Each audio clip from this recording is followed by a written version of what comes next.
Hi, this is Indranil and you are watching Business Bites in our channel The Spotlight, India's first online business news channel.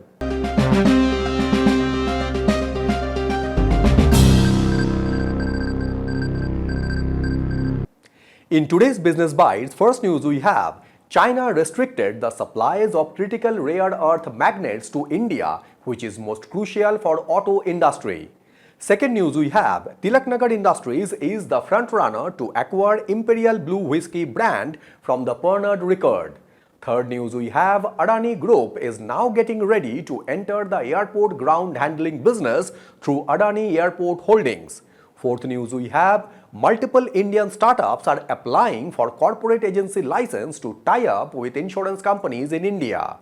And fifth news we have Chinese mobile companies are increasing outsourcing production to Indian contract manufacturers.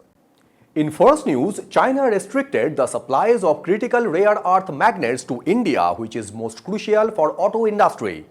India's auto industry remains under threat due to China having restricted the supplies of critical rare earth magnets, which are essential for electric vehicles as well as other key components like gear system, and will impact in the aerospace, clean energy and electronics industries, despite 9 component makers having had their import applications endorsed by the Chinese embassy, as China's Commerce Ministry has still not given its approval. There has been a halt in rare earth magnet imports in the last 2 months, and any further delay on this may cause severe disruption in the automobile production. While the value of imports compared to the industry size is minimal, but vehicles cannot be manufactured even if there is a short of one component where a rare earth magnet is being used, where India imported 870 tons of rare earth magnets valued at 306 crore in financial year 2025.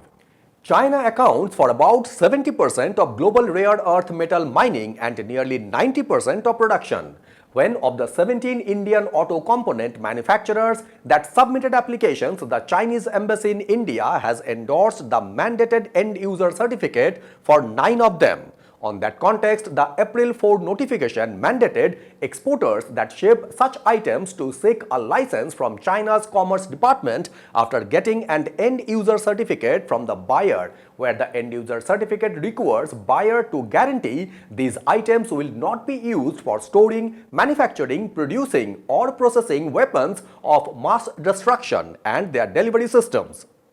In second news, Tilaknagar Industries is the frontrunner to acquire Imperial Blue Whiskey brand from the Pernod Ricard. Tilaknagar Industries, who is the maker of Mansion House and Courier Napoleon brandies, is the frontrunner in the race to buy the Imperial Blue Whiskey brand from the French alcobev major Pernod Ricard at an estimated enterprise value of up to $600 million, when this deal will mean the largest merger and acquisition in India's liquor industry in more than a decade, after Diageo's buyout of United Spirits in 2013 for $1.9 billion. Imperial Blue was introduced in India by Canadian distiller Seagram in 1997, while in 2001 Seagram sold its global business to Pernod Ricard and Diageo. The French company then took over the Indian business, and in 2002 Pernod Ricard relaunched Imperial Blue with the advertising slogan "Men will be men." InBev Beverages was established by London-based serial entrepreneur Ravi Dewal, while Tilaknagar Industries, led by Amit Dhanukar, is India's 5th largest alcoholic beverage firm by market capitalization. A successful acquisition of Imperial Blue by Tilaknagar Industries would help the company in expanding their brand as well as non-brandy portfolio, while brandy is a dominant category in Tilaknagar's portfolio, and the company forayed into whiskey in 2012 by leveraging their flagship brand Mansion House. However, more than 90% of its sales still come from brandy. Imperial Blue ranks as the 8th best-selling whiskey worldwide, when in 2023 it sold 22.8 million 9-liter cases, according to Drinks International Millionaires Club. Although these numbers are strong, sales are down from 2019, when it sold 26.3 million 9-liter cases. In third news, Adani Group is now getting ready to enter the airport ground handling business through Adani Airport Holdings. Adani Airport Holdings would float a separate company to bid for contracts at various airports, when many of those will be up for bidding after the exit of Celebi Airport Services, which will include in participation in tender of Mumbai Airport. Turkish firm Celebi's security clearance was revoked by the Bureau of Civil Aviation Security after Turkey's support to Pakistan during the recent geopolitical conflict. Celebi Aviation Holdings, which is the parent company of Celebi Airport Services, operated ground handling services at 9 airports in India, including Delhi, Mumbai, Bangalore, Cochin, Hyderabad and Goa. When following the cancellation of security license of Celebi, India's top metro airports including Delhi, Bangalore and Adani-owned Mumbai Airport terminated contracts with the company and temporarily replaced them with other operators. The ground handling includes services like passenger handling and check-in, baggage handling, cargo handling and management, aircraft servicing and maintenance, ramp services and catering. When in this business segment, Adani will face competition from Air India SATS, which is a joint venture of Air India and Singapore SAT, Birds Group, Indo-Thai and the government-owned AI Airport Services. India's ground handling policy mandates that every major airport with annual passenger traffic of at least 1 million must have 3 ground handlers, while non-major metro must have 2. The Adani Group is looking to get into all the allied businesses in the airport sector, where it is trying to consolidate its position, and the group will invest over 10,000 crore in financial year 2026 and plans to demerge its airport division within the next 3 to 5 years and will do a public listing. In fourth news, multiple Indian startups are applying for corporate agency license to tie up with insurance companies in India. As insurance penetration in India remains a challenge, more startups are looking to leverage their distribution capabilities to grab a chunk of the general insurance market, where multiple startups including bike taxi platform Rapido, wealth tech firm Int Money and vehicle services firm Park Plus have already secured or are in the process of applying for a corporate agency license, which allows companies to tie up with 27 insurance companies across life, general and health to distribute their products. On that context, Rapido is currently seeking an approval from the Insurance Regulatory and Development Authority for a composite corporate agent license, aiming to offer insurance products to both drivers and customers, and for that purpose they have already set up a new subsidiary.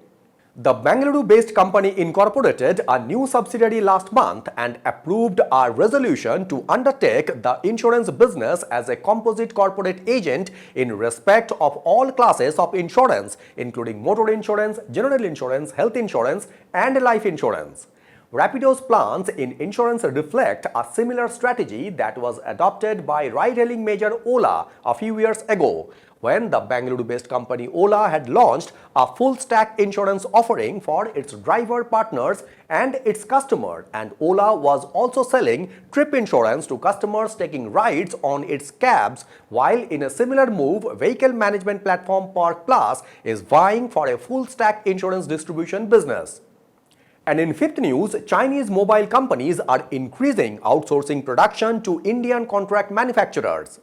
Chinese smartphone brands are increasingly outsourcing production to Indian contract manufacturers and benefiting the companies like Dixon Technologies and Bhagavati Products, which is known as Micromax. Despite having excess capacities in their own manufacturing facilities in India, Chinese smartphone brands are outsourcing a large part of production to companies that are participants in the government's production-linked incentive scheme, where brands are not just outsourcing volumes but also shifting the risk of government interventions and scrutiny. Chinese smartphone companies are on course to become more asset-light in India, where they face a tough regulatory environment, and by offloading manufacturing, which incurs huge capital and operating expenses and has additional compliance issues, will help them in cutting costs at a time when they are facing a liquidity crisis and fluctuation in business. At a recent earning call, Dixon Technologies projected the sales volume in India's smartphone market to be around 150 million a year, out of which Android space is around 135 to 140 million, where various brands are manufacturing in-house and the outsourcing opportunity is around 90 million, when Dixon made 28.3 million smartphones in fiscal 2025 and they are projecting 43 to 44 million smartphones for this current fiscal year. Dixon will be manufacturing 7 to 8 million smartphones for Realme, which is an Oppo subsidiary, and they will also be supplying around 15 to 16 million smartphones to Vivo in January to March quarter of 2026, by when it is expected to get government approvals for its joint venture with the Chinese company. Brands like Transsion and Vivo have also signed strategic partnership with Dixon to form joint ventures where the volumes and revenues are split between the two partners, when Samsung, Oppo and Vivo each have around 60 million units of capacity in India, while their annual sales are around 20 to 25 million. With this development, Chinese brands are choosing to make only their high-end and flagship models in-house, while they are outsourcing the entry-level models to Indian contract manufacturers. So these were the top 5 business newses from Business Bytes in our channel The Spotlight, India's first online business news channel. I would like to request you to please subscribe this channel so that you can have all the updates from our end. Thank you very much for watching Business Bytes and signing it off.